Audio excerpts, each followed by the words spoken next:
మీ business ఏదైనా మీ ఊర్లో promotion చేయాలంటే అది సుమన్ టీవీతోనే సాధ్యం. ఇప్పుడే సంప్రదించండి. పర్మిషన్ తీసుకోకుండా నీ సైడ్ లేదా ఇల్లు కట్టుకుంటారండి రెండు ఒకటేసుకుంటాడు.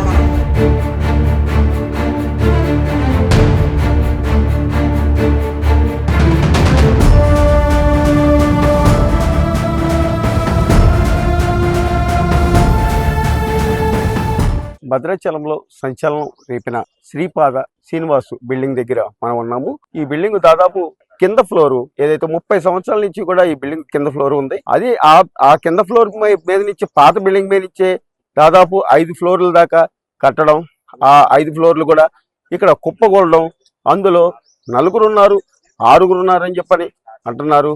అయితే జిల్లా ఎస్పీ జిల్లా కలెక్టర్ నిన్న రాత్రి 2:30 వరకు కూడా రెస్క్యూ టీంలతో ఇక్కడ బయటికి తీసుకురావడానికి అనేకమైన ఏర్పాట్లు చేశారు.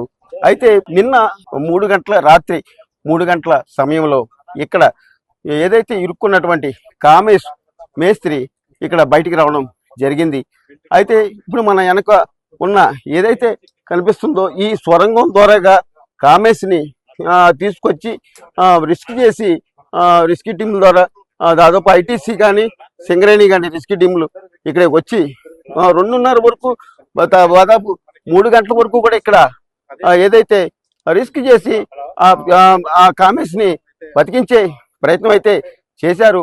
అయితే అధికారులు చెప్పిన ప్రకారం ఆ కామేష్ అక్కడ హాస్పిటల్ దగ్గర మృతి చెందాడని కూడా మనకు తెలుస్తుంది. దీనిపై స్థానికులు ఉన్నారు, సిపిఎం పార్టీ నాయకులు ఉన్నారు, వారిని అడిగి మరిన్ని వివరాలు తెలుసుకుందాం. చెప్పండి, ఏమంటారు ఈ సంఘటన మీద మీరు?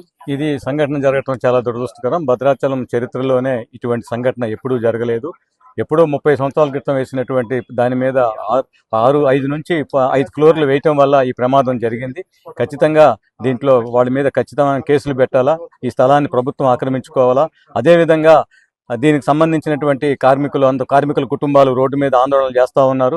చనిపోయిన వాళ్ళు అదేవిధంగా కింద ఉన్నవారు అని చెప్పబడుతున్న వారు వాళ్ళందరూ కూడా బతికి రావాలని కోరుకుంటా ఉన్నాం. అదేవిధంగా రాత్రి రెస్క్యూ టీం జిల్లా యంత్రాంగం అంతా కూడా జిల్లా కలెక్టర్ గారు, ఎస్పీ గారు, జిల్లా యంత్రాంగం అంతా నిన్న మధ్యాహ్నం నుంచి కూడా సహాయ చర్యల్లో ఉన్నారు. ఈ సహాయ చర్యలను ఇంకా ముమ్మరం చేయాలని చెప్పి మేము డిమాండ్ చేస్తూ ఉన్నాం. అదేవిధంగా చనిపోయినటువంటి వాళ్ళందరూ కూడా పేదవాళ్ళు కాబట్టి వాళ్ళకి ₹1 కోటి నష్టపరిహారం ఇవ్వాలి, అందులో వాళ్ళ కుటుంబ సభ్యులకు ఒకరికి ఉద్యోగం ఇవ్వాలని చెప్పి భవిష్యత్తులో ఇటువంటి సంఘటనలు జరగకుండా చూడాలని చెప్పి భద్రాచలం ప్రజలుగా మేము డిమాండ్ చేస్తూ ఉన్నాం. అయితే దాదాపు నిన్న రాత్రి 2:30, 3 వరకు కూడా జిల్లా కలెక్టర్ కానీ అలాగే జిల్లా ఎస్పీ కానీ ఇక్కడ ఉండి సహాయ చర్యలు చేపట్టారు. అందులో భాగంగానే ఒకరినైతే మాత్రం వెతికి బయటికి తీశారు, అతను కూడా మృతి చెందాడు. ఎంతమంది లోపల చనిపోయారనేది ఎవరికి కూడా అర్థం కాని పరిస్థితి. అంటే 2 మేస్త్రులు ఉన్నారని చెప్పని అంటున్నారు. ఈ కామేశు అలాగే లంబాడి కాలనీకి చెందిన ఇంకొక అతను కూడా ఉపేంద్ర అన్న మేస్త్రి కూడా ఉన్నారంటున్నారు. మరి ఎంతమంది ఉన్నారో ఈ బిల్డింగ్ ఈ స్లాపులు బయటికి వస్తే గాని లోపల ఎవరున్నారు ఏంటనేది తెలిసే అవకాశం ఉంది. వీడియో జర్నలిస్ట్ బాలసూర్యతో నాగరాజ్, సుమన్ టీవీ, భద్రాచలం.